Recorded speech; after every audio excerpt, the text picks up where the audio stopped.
نستغفره ونعوذ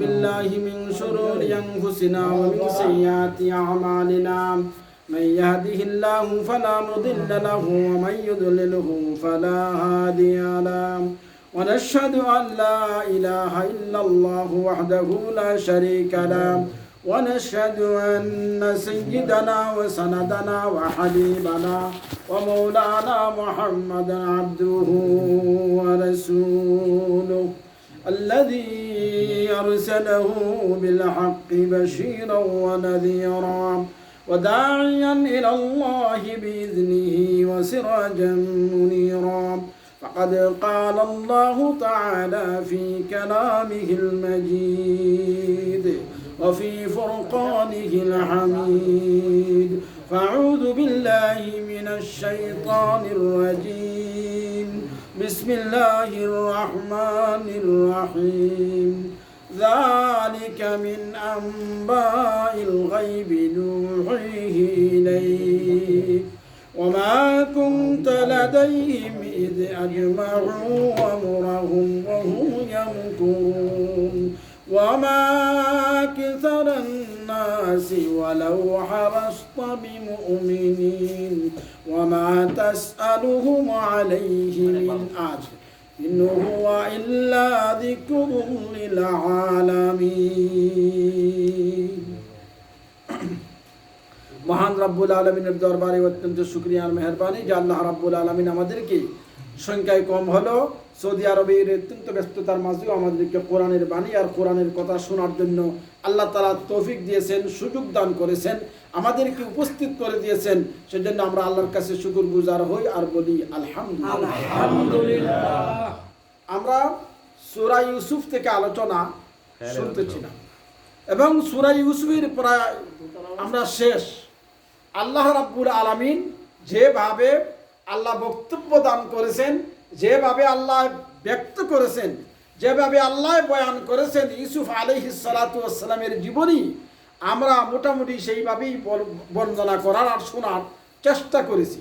তবে ইউসুফ আলাইহিস সালাতু ওয়াস সালামের বর্ণনা একবারে এ থেকে জেড পর্যন্ত, আলিফ থেকে ইয়া পর্যন্ত যেভাবে আল্লাহ তাআলা বর্ণনা করেছেন, অন্য কোনো নবী পয়গম্বরের বর্ণনা বা আলোচনা এইভাবে কোরআন শরীফে আর করেন নাই।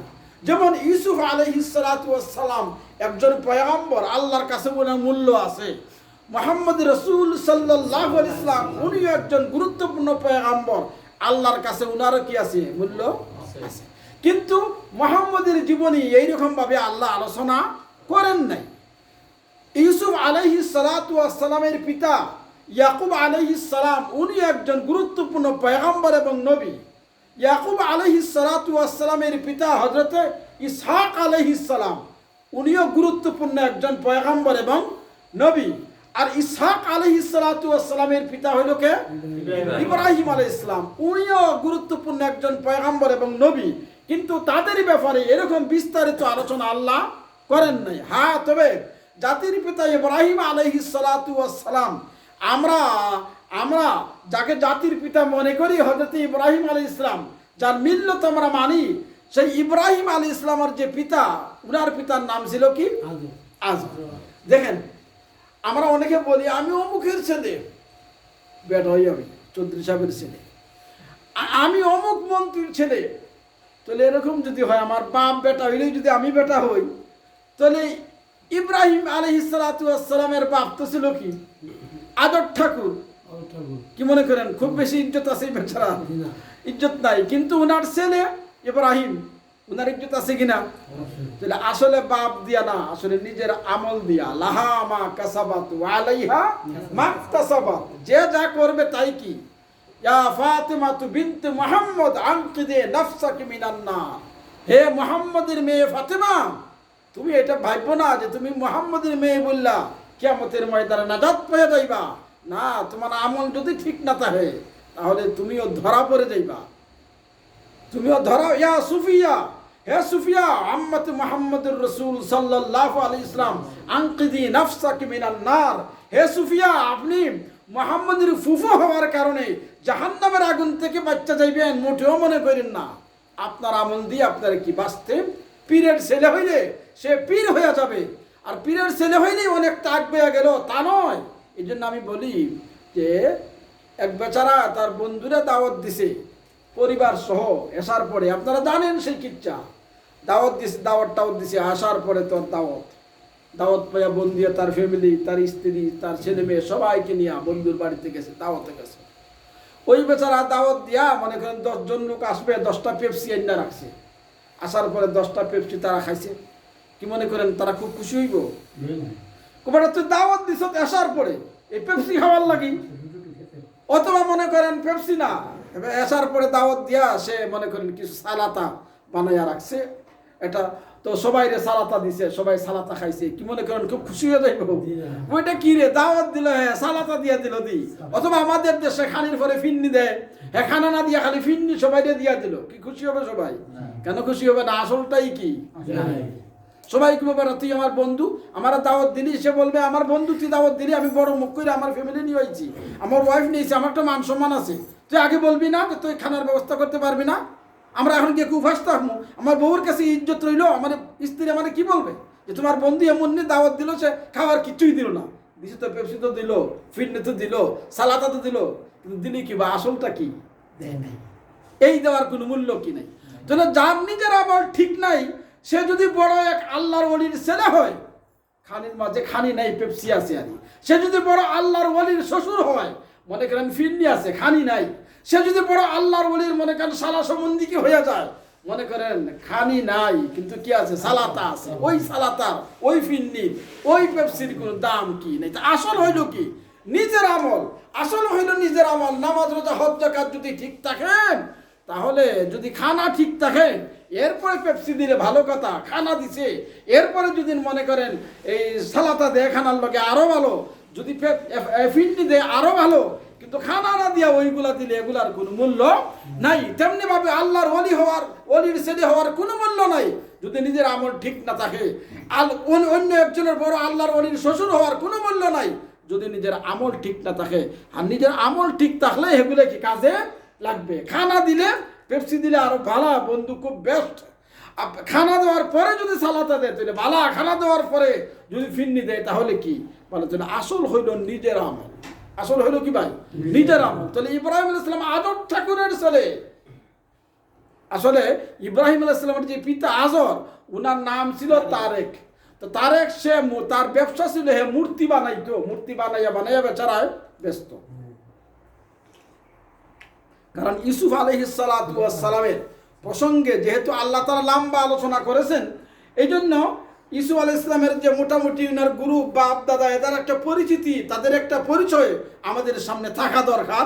এই জন্য বলছি ইব্রাহিম আলাইহিস সালামের পিতা আজর ঠাকুর উনি মূর্তি বানাইয়া ব্যস্ত, মূর্তি বানায়া কান্দলিয়া ঘুরতো। আমাদের দেশের মধ্যে দেখেন না, আমের সিজনে মানুষে আম কান্দলিয়া বা এই বাড়ি যা আম লই বানি আম লই বানি আম, কাঁঠাল লই বানি কাঁঠাল লই বানি কাঁঠাল, ও কলা লই বানি কলা লই বানি কলা।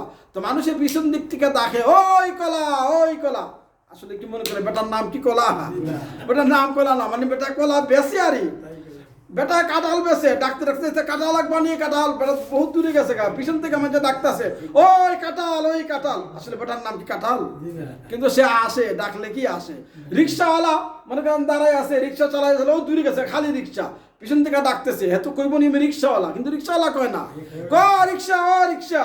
বেটার নাম কি রিক্সা না। কিন্তু যেহেতু সে রিক্সা চালায়, এই জন্য যেহেতু সে কলা বিক্রি করে, এই জন্য যেহেতু সে আম বিক্রি করে, যেহেতু সে কাঁঠাল বিক্রি করেন, তো আজর ঠাকুরে যে সময় সে যাইতো মূর্তিটা কান্দলিয়া, আজর নামীয় মূর্তিরে কান্দলিয়া যাইতো, আর ওই মূর্তি আজর নামীয় মূর্তি সে ব্যস্ত। তো মানুষের দূর থেকে ওই আজর নামীয় মূর্তিওয়ালা, এটা কষ্ট হয় না ডাকতে? তো এমনি ডাকতে ও আজর, এদিকে ও আজর। আসলে বেটার নাম কি আজর? বেটার নাম আজর না, মানে আজরওয়ালা। সে আজর নামীয় মূর্তি কান্দলিয়া দৌড়াদৌড়ি করে, এজন্য মানছে তারে আজরওয়ালা না দেখা সংক্ষেপে রিক্সাওয়ালা যেরকম, কাঁঠাল যেরকম, এরকম সংক্ষেপে ডাকলে ও আজর এদিকে এইভাবে আজর হইল তার আসল নাম না, কিন্তু মানুষে আজর বইলা তার ডাকে, তার আসল নাম ছিল যদিও কি। কিন্তু কোরআনে করিমে আল্লাহ রাব্বুল আলামিন আজর বইলেই উল্লেখ করেছেন। কেন? যেহেতু আল্লাহ ভাবলেন মানুষে যখন তারে আজর বললেই ডাকে, তাহলে আমি আর হের রুমান বললেই লাভ কি? আল্লাহ কোরআনে পাকে আজর বলে উল্লেখ করলেন যে যখন আজর ঠাকুরকে ইব্রাহিম আলাইহিস সালাতু ওয়াস সালাম প্রশ্ন করলেন যে বাবা আমার রবকে তুমি আজকে বলতে হবে, বলে তোমার রব তো আমি, তোমার পিতা আমি তোমার রব, আমি তোমারে বড় করি। বলে তো বাবা তোমার রবকে? বলে আমার রব এই যে আমাদের মূর্তি, না নমরুদ আমাদের রব। কিছু কাজ কইরা ইব্রাহিম ইসলামের মিজাজ একটু কড়াই হয়ে গেছে, দৌড়ে গেছে মার কাছে। মিজাজ খুব কড়া, মা ভাবতেছে কিরে পোলা দিয়ে আজকে বড় গরম গরম লাগে। গিয়ে বলতেছে মা যা যা জিজ্ঞেস করবো তুমি সত্য সত্য বলবা। বলে বাবা কি হয়েছে? বলো তো দেখি আমার রবকে। মা কত বাবা তুমি রাগ করতেছো কেন? তোমার রব তো আমিও, কারণ তোমার আমি জন্ম দিয়েছি।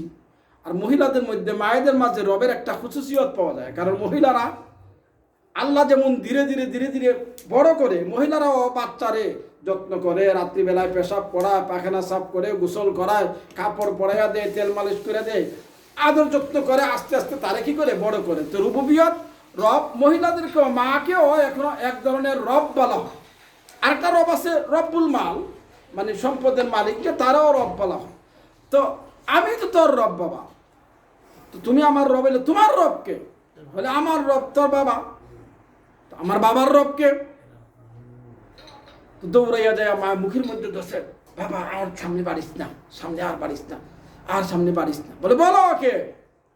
বলে বাবা আর বাড়িস না। ওইদিকে আজব ঠাকুর বাইরে দাঁড়াইয়া শুনতাছে ওইগুলা যে বলতেছে।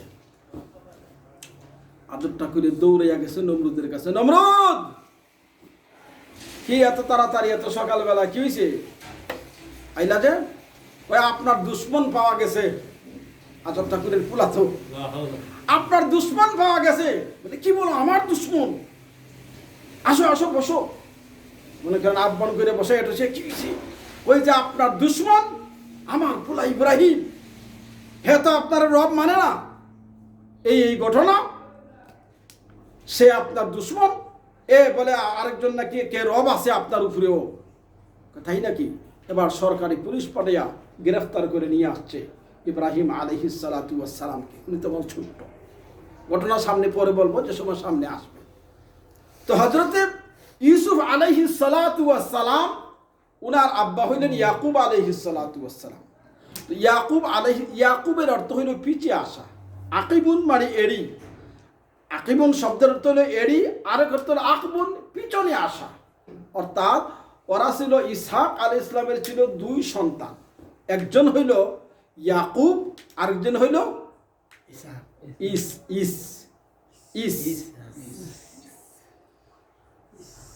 ইসহাক আলাইহিস সালাতু ওয়াস সালামের দুই সন্তান, একজন হইল ইয়াকুব, আরেকজন হইল ইস হইল বড়, আর ইয়াকুব হইল ছোট। ইব্রাহিম আলাইহিস সালামের দুই সন্তান না, ইসহাক আলাইহিস সালাম। ইব্রাহিম আলাইহিস সালামের দুই সন্তানের মধ্যে একজন তো হইল ইসমাইল, আরেকজন হইল ইসহাক। আর ইসহাকের হইল দুই সন্তান, বড় জনের নাম হইল আর ছোট জনের নাম হইল ইয়াকুব। আর ইয়াকুব আলাইহিস সালামের এই যে 11-12 সন্তান, যেটা আমরা আগে গত বয়ানে গেল, আর ইসু আলাইহিস সালাম। তো ইসহাক আলাইহিস সালাতু ওয়াস সালামের দুই সন্তান, বড় জনের নাম ছোট জনের নাম হইল ইয়াকুব। ওগুলা মোটামুটি জানার দরকার, যেহেতু ইসলামের ইতিহাস সম্পর্কে কিছু ধারণা আমাদেরকে থাকতে হয়, যদিও সরাসরি কোরআনে আল্লাহ পাক এগুলি বলেন নাই। তো ইসহাক আলাইহিস সালাতু ওয়াস সালাম একবারে যখন বৃদ্ধ হয়ে গেছেন, উনি তো পয়গম্বর ছিলেন, নবী ছিলেন ইসহাক আলাইহিস সালামের। তো উনি শেষ বয়সে দুই চোখেও দেখতেন না, অন্ধ হয়ে গেছেন। তো উনার মনে চাইছে হরিণের গোশত দিয়া, হরিণের কলিজা দিয়া কাবাব বানায়া খাইবে, মনে চাইছে, অন্ধ মানুষ। তো ইসহাক আলাইহিস সালাম বলতেছে, ইসকে ডাইখা বলতেছে, ইসকে আবার ইসহাক আলাইহিস সালাম একটু বেশি মহব্বত করতেন, বড় ছেলে, বাবা একটু বেশি মহব্বত করতেন। ইয়াকুব আলাইহিস সালামের আবার মা বেশি মহব্বত করতেন। তো বড় ছেলে শিকার করার মধ্যে আবার খুব পণ্ডিত, শিকার করতে পারে, খুব ভালো এক্সপার্ট। তো ইসহাক আলাইহিস সালাম ইসকে ডাক দিয়ে বলতেছে, ইসরে আমার হরিণের কলিজা দিয়া কাবাব বানায়া, হরিণের গোশত দিয়া কাবাব বানায়া রুটি দিয়া খাইতে মনে চাইতেছে। তুই যদি আন্না দেশরে তোর জন্য আমি একটা দোয়া করবো, কারণ অন্ধ মানুষ শুনি আর কি করবে, তোর জন্য আমি একটা দোয়া করবো, তুই যদি আইনে আমার খাওয়াইতে পারো, আমার বড় মনে চাইতেছে। এর সাথে সাথে তরবারি লইয়া ঘোড়ার পৃষ্ঠে সোয়ার হইয়া চলে গেছে জঙ্গলার ভিতরে, শিকার করবে, বাবার আইনা খাওয়াইবে। কিন্তু ওইটা ইয়াকুবের মা, মানে উনাদের মা শুনছে, তো উনি তো আবার বেশি মহব্বত করে ইয়াকুবকে। শুননা মা বুঝতে পারছে ইসাক তো পয়গম্বর আর নবী, দোয়া করবে, দোয়া তো কবুল হইয়া যাবে, তো দোয়া তো ইসে নিয়ে যাইব। ইয়াকুব তুই এক কাজ কর, তাড়াতাড়ি একটা বকরি আন। বলে কি জন্য মা? বলে এটা পরে বল, মনে আগে আন তুই তাড়াতাড়ি। এবার যখন বকরি আনছে, ইয়াকুবে আইনা মায় ফুতে দুজনে তাড়াতাড়ি করে জব কইরা বকরি দিয়া মনে করেন ভালো কইরা রুস্ট বানাইয়া, কাবাব বানাইয়া বড় বর্তনের মধ্যে কইরা মনে করে নিয়ে গেছে, ওনার স্ত্রী নিয়ে গেছে।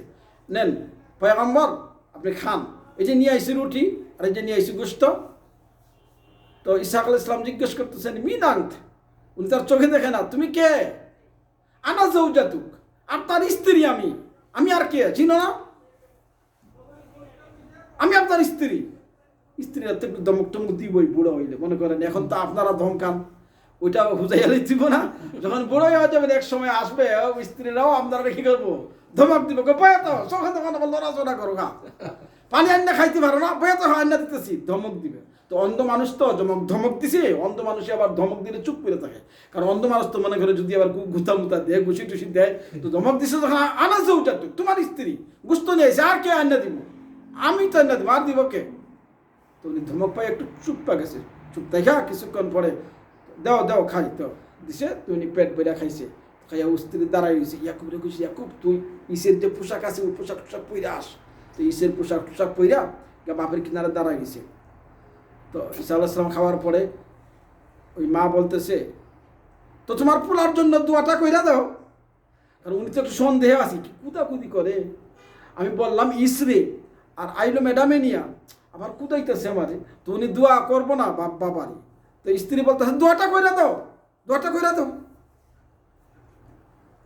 তো উনি তো আগে তো বলছিল দোয়া করবে, তুমি না বলছো খাওয়াইলে দোয়া করবা, তো দোয়াটা কইরা লাও, ওই তো তোমার ছেলে। তো উনি তো আর ভালো করে দেখতেছে না, উনকে বাবা কাছাইয়া দোয়াটা করে দেয়, পোশাক টোশাক তো পরে নেই, যখন কষাইছে দোয়া করতেছে, আল্লাহ আমার ছেলে আমারে পেট পুরাইয়া খাওয়াইলো, আল্লাহ আমার মনের আশা পূরণ করলো, আমার আফসোস ছিল আল্লাহ খাইতাম কাবাব দিয়া রুটি, আল্লাহ সে আইনা খাওয়াইলো, আল্লাহ তোমার কাছে আমার আকুল আবেদন, আমার ছেলেরে তুমি নবী বানাইয়া দিও, আর আমার ছেলের বংশধরের মধ্যে আরো হাজার হাজার নবী বানাই দিও আল্লাহ, আর মানুষের মধ্যে সবচেয়ে বেশি মানুষ যেন আমার এই ছেলের বংশধরের মধ্যে আল্লাহ হয়। নবীর দোয়া তো কবুল হয়ে গেছে, মাহফুজ টিবলা গেছে। ইসে এইবার শিকার কইরা আইনা মনে করেন সে গুস্ত টুস্ত সুন্দর কইরা কলিজা, হরিণের কলিজা ভুনা কইরা কাবাব বানাইয়া বাবার কাছে নিয়েছে। বাপ আব্বা আনছি, কুলিয়া বাবা আব্বু খান নিয়ে আইছি। অন্ত ঈসা আলাইহিস সালাম কি আগে না খাইলাম, অন কি করি?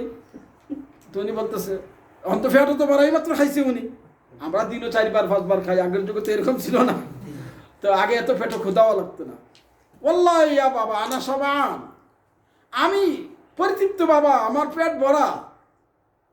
অন্তরাজ্ঞা গেছে কি আপনি পরিতৃপ্ত, আপনি সাবান, আপনারা খাওয়াইলো কে আইনা দিল আপনার গোস্ত রুটি, আপনারা আমারে বললেন। ঈসা আলাইহিস সালাম দেখলেন ঘটনা তো অন্যরকম, উনি আর ভয়ে কথা বলতেছে না। বলেন কে খাওয়াইছে, বলেন কে খাওয়াইছে আপনারে। কথা যখন বলে না, তখন উনি উনার পক্ষ থেকে বলতেছে, বুঝছি ইয়াকুবে চালাকি কইরা হে মনে হয় গোস্ত না কাবাব খাওয়াইয়া আপনার কাছ থেকে দোয়াটা নিয়ে গেছে, তাই না আব্বা? উনি কথা বলে না, সুকু তো তাদুল্লাহ জানা, কেউ চুপ থাকলে বোঝা গেল হ্যাঁ কি আছে, রাজি আছে, আপনি বিয়া করাইতে গেছেন, আবা কবুল খাও, বেচারে কবুল কয় না, তাহলে বোঝা গেল কি আছে, রাজি আছে সে, এই জন্য তো কবুল কয় না। আর সুকু তো নিষ্ঠুর রাজা, যদিও কবুল উচ্চস্বরে না কয় এরপরে বিয়ে হয়ে যাবে কেন, সে তো আর ধমক দিয়া উড়ে। আপনি কে প্রস্তাব দিলেন, মা তোরে আমি বিয়া দিতাম, একটা পুলার কাছে ঠিক করছি, তো তোর পছন্দ হয়নি, তুমি কি বলবে হ্যাঁ আমার পছন্দ হয়, এরকম তো বলবে না, হ্যাঁ চুপ থাকবে, চুপ থাকলে আপনি বুঝবেন যে ও মেয়ে রাজি আছে। তাহলে এবার চুপ রয়ে গেছে বাবা ঈসা আলাইহিস সালাম, উনি বুঝছে ঈসা হযরত ঈস মনে করছে, তাহলে তো খাওয়াইয়া দোয়াটাও নিয়ে গেছে, রাজ্যা গেছে হযরত ঈস উনি রাজ্যা গেছেন আমার এই দোয়াটা যখন সে নিয়ে গেল তাহলে আমি হেরে আর দুনিয়াতে থাকতে দিব না, মাইরে ফেলাম। ওখান খালি খুঁজায় কি হে দোয়া নিয়ে গেছে, হে পয়গাম্বর হইব, হের বাচ্চা কাচ্চা হাজার হাজার হইব, হের বংশের মাঝে হাজার হাজার নবী হইব। দোয়াটা আব্বা আমারে দিল, হইলে আমারে বলছে স্বীকার করে আনতাম। হে যখন নিয়ে গেল তাহলে হে রে আমি আর দুনিয়াতে রাখবো না। মায় দেখে অবস্থা বেগতিক, দুটোই তো নিজের পোলা। বলতেছি ইয়াকুব তোর ভাই যেভাবে রাখছে হে তোর আগামী মানুষ এমনই আরো রাজ্যা গেছে, কোন সময় তোর মাইরে টেরা ফালায়। তুই এক কাজ কর, রাত্রে একবার ঘুমাইস, তিনও আর এদিকে তুই আসতিস না। রাত্রে থাকতেই বাড়িয়া যাইস। হ্যাঁ রাত্রে থাকতে বাড়িয়া যায়, আবার রাত ফিরে ঘরে আসে, এসে ঘুমায়। এরকম করতে করতে বহুদিন হয়ে গেছে। ইসলাম মানে কি রাত? ওই যে ইয়াকুব আলাইহিস সালামের বংশধররাই তো বনি ইসরাইল বলা হয়। কেন? উনি রাত্রে ঘুমায়, আবার রাত্রে ঘুমাতে উঠতে যায়। রাত ভাইয়ের ডরে দিনে ভালো না, রাত্রে ঘুমায়, রাত্রে বাড়িয়া যায়। এই জন্য উনার ইয়াকুব আলাইহিস সালামের যত বংশধর বনি ইসরাইল, এদেরকে ইসরাইল বলা হয়, কারণ রাত্রের লাগে ওর সম্পর্ক। আরেকদিন রাত্রে এখন মাকে বাবা রে হে যে রাখছে এত তোরে খালি খুঁজায়, অন্ত পাইলে কোন দিন মাইরা নেব। তুই এক কাজ কর, তুই তোর মামার দেশে যাইগা, তোর মামার বাড়িতে গা, তোর মামা সিরিয়াতে তোর মামা আছে ওইখানে, তুই কিছু টাকা পয়সা দিয়া, কিছু খাবার টাবার দিয়া, উনি কাঠটি গুল করে দিয়া, রাতের অন্ধকারে কিছু মা কিছু আগ্রহী দিছে, রাতের অন্ধকারে রাত্রে কিছু এলাকা সারাই দিছে।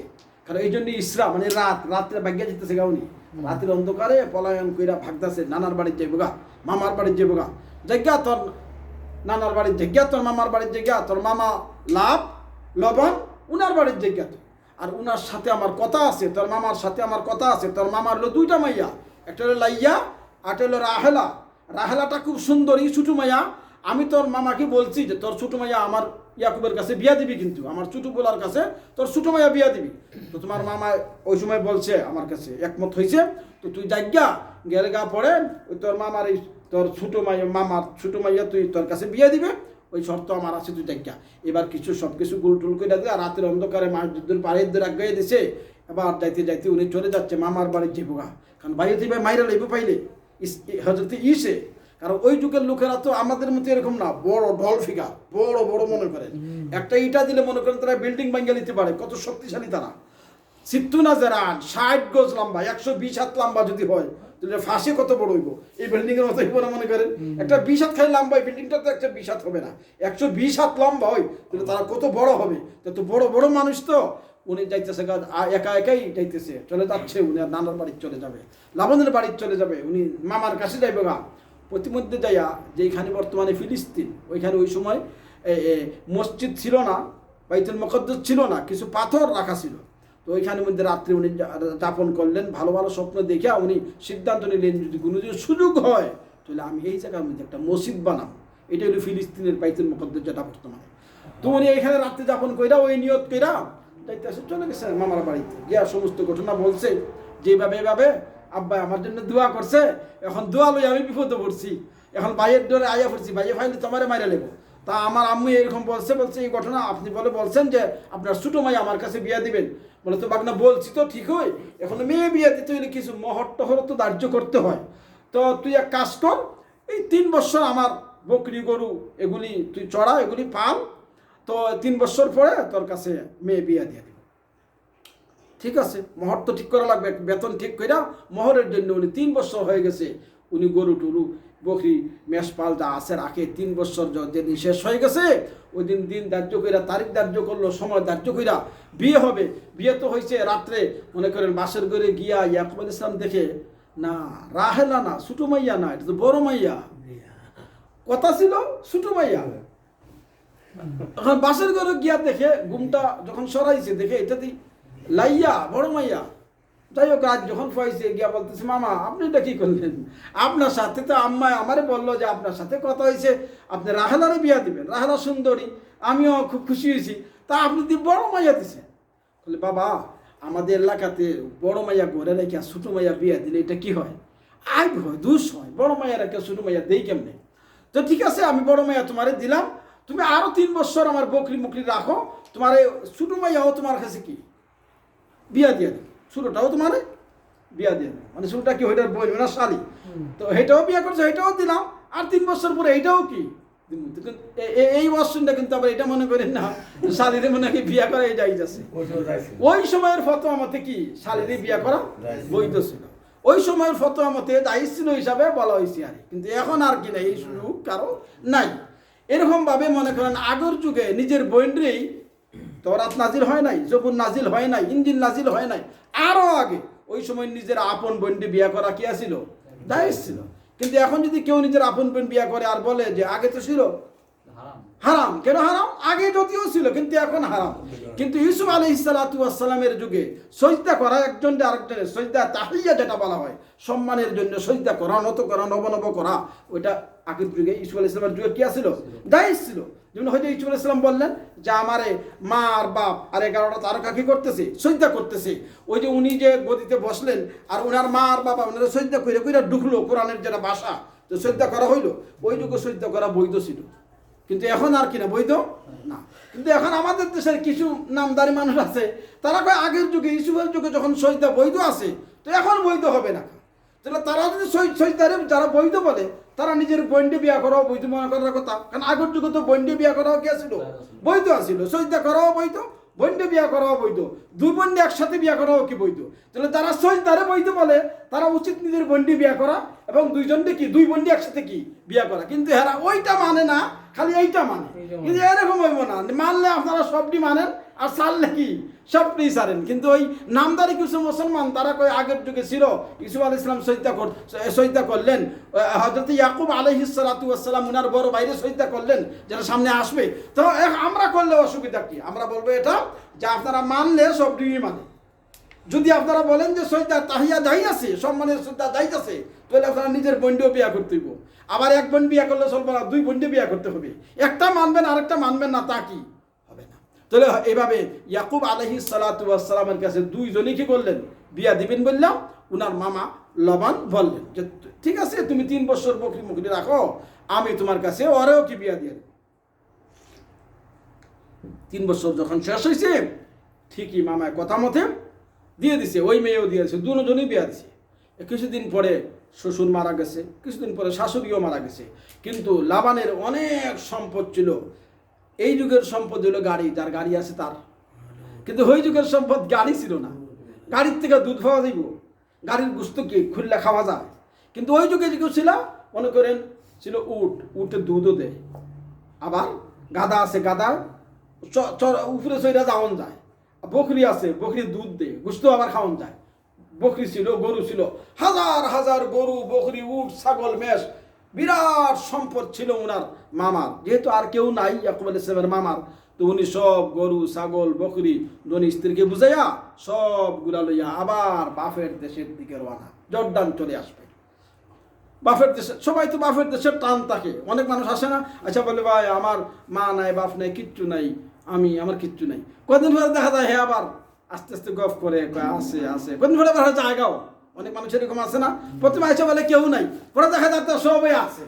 তো ইয়াকুব আলাইহিস সালাম এবার বাপের দেশের জন্য টান, উনার মন কাঁদতেছে, বাবার দেশে যাবে। ভাইয়ের সাথে রাগ করে চলে আইছে, ভাইয়ের ভয়ে চলে আইছে, বড় ভাইয়ের ভয়ে। এইবার উনি যাবগা উনার দেশে, এই হাজার হাজার বকরি, উট, মেষ, পাল লইয়া, সম্পদ লইয়া, দুনো স্ত্রী লইয়া রওনা। যাইতে যাইতে যখন উনি ওই যে জায়গা একটা আসিল যেখানে উনি বলছিল যে আল্লাহ যদি কোনোদিন আমার টাকা পয়সা দেয় এখানে মসজিদ বানাবো, এইবার আবার সময় ওই জায়গা গিয়ে আবার ওনার ক্ষমা গাছছে বইছে। এবার তো উনি এখানা স্ত্রী আছে, লগে হাজার হাজার বকরি, মেষ, হাজার হাজার মনে করেন অনেক চাকর নকর লগে আছে, বকরি রাখে, গরু রাখে, ছাগল রাখে, উট রাখে, অনেক মানুষ ওনার সাথে এখানে ক্ষমা গাইরা ওইখানের মধ্যে একটা মসজিদ বানায়া, মসজিদের মতো বানায়া কয়েকদিন উনি অবস্থান করলেন, নামাজ পড়লেন। এই জায়গাটাই বর্তমানে হইল বাইতুল মুকাদ্দাস যেটাকে বলা হয়। এরপরে উনি রওনা দিলেন, বাড়ির চলে আসবে, ওনার দেশে চলে আসবে। কিন্তু পাইলে তো মেরা লেব। তো উনি ওইখানে জর্দানের বর্ডারে ঢুকছে, ঢুকিয়া রাতের অন্ধকারে বর্ডারে ঢুকিয়া ক্ষমা কাটছে। এদিকে লোকেরা যাইয়া খবর বলছে ইসরে তোমাদের তোমার এলাকায় কে জানি আইসা, কোন সওদাগরে আইসা শত শত ক্ষমা কাটছে, শত শত বকরি বেড়া তোমার এই এলাকার ভিতরে, তোমার সীমানার ভিতরে লই আইছে এক সদাগর। তাই নাকি? সকালবেলায় ঘুম থেকে উঠেই লম্বা তোর বাড়ি হাতে নিয়ে ঘোড়ার পৃষ্ঠে চোয়ার হইয়া আমার এই এলাকার ভিতরে আইসা ক্ষমা করলো? কোন সদাগর? কার এত বড় সাহস? ইয়াকুব আলাইহিস সালাম ফজরের নামাজের পরে ইবাদত বন্দি করে বসে আছে, তখন দেখে ওনার ভাই খোলা তরবারে হাতে নিয়া ঘোড়ার পৃষ্ঠে সুয়ার হইয়া সৈন্য সামন্ত নিয়া ধা ধা করে আসতেছে। কে আমার এলাকায় এত বড় সাহস কার, এত বড় স্পর্ধা কার আমার এলাকায় ক্ষমা করলো আমার অনুমতি ছাড়া? ইয়াকুব আলাইহিস সালাম চিনি ফেলছে। উনি ওনার খাদিম খুদামা যারা ছিল চাকর নকর সবাইকে বললেন, দেখো ওই যে লোকটা আসতেছে, দেখো সৈন্য সামন্ত নিয়া খোলা তরবারে হাতে। ওই যখন এসে কাছে এসে যখন ধমক দিবে আর বলবে যে কে এত বড় স্পর্ধা আমার অনুমতি ছাড়া আমার এলাকায় এসে ক্ষমা করলো, কে সদাগর? যখন সে বলবে আমি সামনে যাবো না, আমি লুকায় থামো, আমি যাবো না, কিন্তু তোমরা সামনে যাইও, যাইয়া বইল যে যেই বেচারা এখানে ক্ষমা করছে, যেই সৌদাগর, উনি হইল ইসহাক আলাইহিস সালাতু ওয়াস সালামের বড় ছেলে যে ঈসের একজন গোলাম। বলেন সুবহানাল্লাহ। ঈসের একজন গোলাম। তোমরা বললো যে বেচারা এনো সওদাগর আয়া ক্ষমা করছে, উনি হইল ইসহাক আলাইহিস সালাতু ওয়াস সালামের বড় ছেলে যে ঈস, মানে যিনি আইছে এই ঈসের গোলাম। উনি সামদেশে ছিল, ওইখান থেকে উনি এই জর্দানে আইছেন। এই জর্দানে উনি গোলাম, তো এই জন্য গোলামে তার মুনিবের এই মাল সব ঈসের মাল, এগুলা সব ঈসের সম্পদ, ঈসের মাল, ওগুলি উনি পৌঁছাইয়া দেওয়ার জন্য ঈসের গোলাম ওই ঈসের মালগুলা নিয়ে, এগুলা সব ঈসের মাল, এগুলো ঈসের মাল, ঈসের গোলাম, উনি মালগুলা পৌঁছাই দেওয়ার জন্য, মালিকের হাতে পৌঁছাই দেওয়ার জন্য উনি আইছে। দূর থেকে তো এসে দেখছে ভাইকে, অনেকটার পরে এরপরে তো রক্তের একটা টান আছে না, ভাই তো, তখন ওনার চোখ দিয়ে পানি বের হয়ে গেছে। আমার গোলাম, আমার ভাই, আমার গোলাম না তো, তোমরা কি বলছো? উনি তো আমার ভাই। বলে না, উনি ঈসের গোলাম, ঈসের মাল সম্পদ সব উনার কাছে পৌঁছে দেওয়ার জন্য উনি এইখানে আইছে। ওনার নাম কি? ওনার নাম ইয়াকুব। তখন উনি ঘোড়ার পৃষ্ঠ থেকে নামলেন, চোখ দিয়ে পানি বের হয়ে আসলো, ঝরঝর করে কাঁদতে শুরু করছে আর ডাকতেছে, বা ইয়াকুব। আমি তখন বুঝি নাই, আমি তখন নাদাম ছিলাম, আমি মূর্খ ছিলাম, আমি জাহেল ছিলাম, আমি বুঝতে পারি নাই আল্লাহ রাব্বুল আলামিন তোর ভাগ্যে নবুয়তি রাখছে, তোর ভাগ্যে আল্লাহ রাখছে আমার বাবার দোয়া, আমার ভাগ্যে সেটা নাই, আমি পাই নাই, আমার ভাগ্য নাই। আমি সেদিন ভুল করেছি, অন্যায় করেছি, তোরে মারার চেষ্টা করেছি। তুই তো আমার ভাই, তুই আমার ছোট ভাই, আমার গোলাম না, বরঞ্চ আমি তোর গোলাম। আয় ভাই। এইভাবে দুনো ভাই যখন মুলাকাত করলো, মুসাফাহা হলো, কান্দাকাটির পরে বসার পরে দুনো ভাই গপ সব করার পরে এবার ইয়াকুব আলাইহিস সালাম বলতেছেন, ভাই আমি এই সম্পদ টম্পদ সব এগুলো আমার নানার বাড়ির আমি নিয়ে আসছি, এগুলা তুই ভোগ কর, আমার কিছু লাগবে না, আমি এমনি থাকবো। ইয়াকুব আলাইহিস সালাম এই কথা বলার পরে ঈস বলতেছেন, না ভাই দেখ, বাবা দোয়াটা আমারে দিতে চাইছিল, কিন্তু আমার নসিবে নাই, আমার ভাগ্যে নাই, আমি বুঝতে পারি নাই তখন, তা আমি অন্যায় করেছি, তুই মেহরবানি করে আমারে মাফ করে দে। আমি তো নবী হইতে পারলাম না, বাবার দোয়া পাইলাম না, তুই নবী, তুই পেগম্বর, আমি এই দেশে আর থাকবো না, আমি এখান থেকে চলে যাব। বাবার এই হাজার হাজার উট গরু বকরি, বাবা ইসহাকের হাজার হাজার মেষের পাল এখানে আছে, এই রাজত্ব বাবা, এইগুলা সব আমি তোরে দিয়ে দিলাম ইয়াকুব, আর তুই যেগুলা নিয়ে আনছস এগুলাও তোর, আমার কিছু লাগবে না। আমার দুই সন্তান, একজনের নাম হলো রুম, আরেকজনের নাম হলো ইস্তাম্বুল। আমার ইস্তাম্বুল আর রুমকে নিয়ে আমি রুম দেশে চলে যাব, ইস্তাম্বুলে চলে যাব, আজমের দেশে আমি চলে যাব, আমি আর এই দেশে থাকবো না। ঈস কি করলেন, যেহেতু উনি নবী না, নবুয়তি হইতে পারলেন না, উনি শরমে, বড় ছেলে শরমে আর লজ্জায় জর্দান ছাইরা দিয়া, উর্দুন ছাইরা দিয়া উনি রুম দেশে চলে গেলেন। উনার এক ছেলের নাম ছিল রুম, ওই সময় তো রুম নাম ছিল না, দেশের নাম। উনার ছেলে যে রুম, ওই উনার ছেলের ঈসের এক ছেলের নাম রুম, এই উনার এই ছেলের নামে এই দেশের নাম হয়েছে রুম দেশ। আর ঈসের আরেক ছেলের নাম হইল ইস্তাম্বুল, উনার নামে নামকরণ করা হয়েছে, ইস্তাম্বুল এলাকাটারে এই ইস্তাম্বুল নাম দেওয়া হয়েছে। তো হযরত ইয়াকুব আলাইহিস সালাম এবার থাকতেছেন কোন জায়গায়? জর্দানে। এরপরে ওই যে বড় ছেলে, বড় ওনার স্ত্রী লাইয়ার ঘর থেকে এই 10 জন জন্ম নিল। আর ওনার যে ছোট স্ত্রী যিনি লাইয়ার ছোট বোন রাহেলা, এই রাহেলার কাছ থেকে জন্ম নিলেন কে? ইউসুফ আলাইহিস সালাম আর বিনিয়ামিন।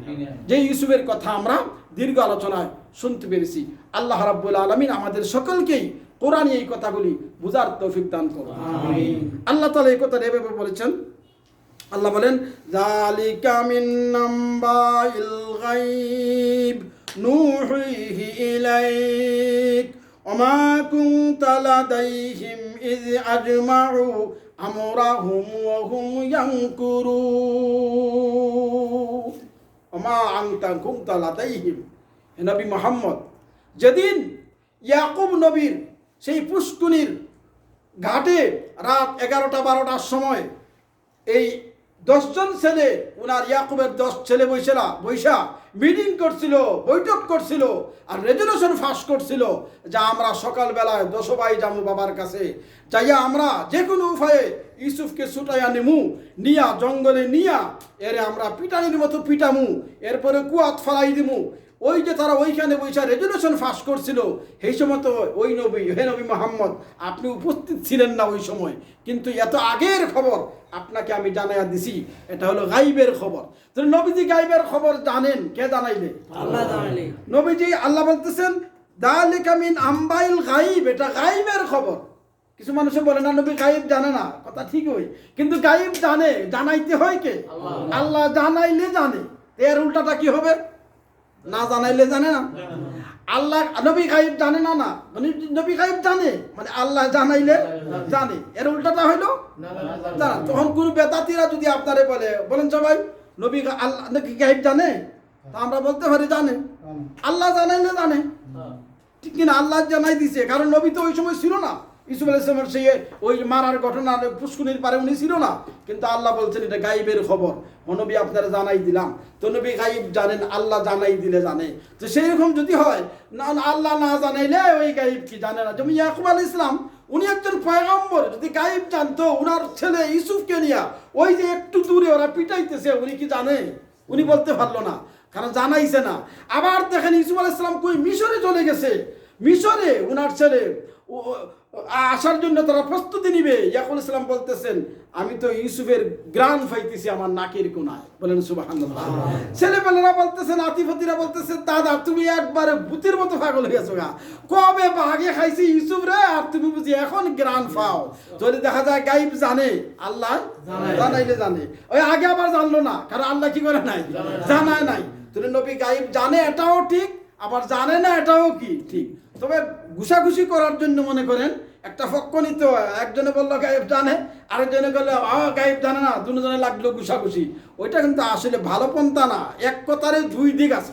মনে করেন আমি যদি এখন বলি যে হারুন ভাই খুব শক্তিশালী, এটাও ঠিক, আবার হারুন ভাইয়ের যদি 2-3 ধাক্কা দেয় সবুজ মিয়া মনে করেন ফেলাই দিব, কারণ বেটারা জুয়ান মানুষ, তো এক হিসাবে তো শক্তিশালী না, কেন ওই বেটার লোকেই পারে না, ও দুর্বল বেটা। আর অন্য হিসাবে আমি হিসাবে উনি শক্তিশালী, এক হিসাবে উনি দুর্বল, আরেক হিসাবে উনি কি শক্তিশালী, কারণ উনার চেয়ে আরেকজন বড় আছে, ধাক্কা দিলে উনারে ফালাই দিব। তাহলে এক হিসাবে উনারে শক্তিশালীও বলা যায়, যেহেতু উনি আমারও ধাক্কা দিলে আমার কাম শেষ, এই হিসাবে উনি শক্তিশালী। আবার আরেকজন আছে উনারা ধাক্কা দিলে ফালাই দিব, এই হিসাবে উনি শক্তিশালী না, দুর্বল। তো নবীজি গাইব জানে, এক হিসাবে জানে, যদি আল্লাহ জানায় তাহলে কি জানে। আবার গাইব জানে না, নবীজি গাইব জানেন না, এর তো কি আল্লাহ না জানাইলে জানে না। তাহলে আজকে লম্বা হয়ে গেল কথা, বাকি কথা বলি ইনশাআল্লাহ আগামীতে আমরা শুনবো। আল্লাহ তাআলা আমাদের সকলকে কোরআনী কথা বুঝার জন্য তৌফিক দান করুন। আমিন। আল্লাহুম্মা সাল্লি আলা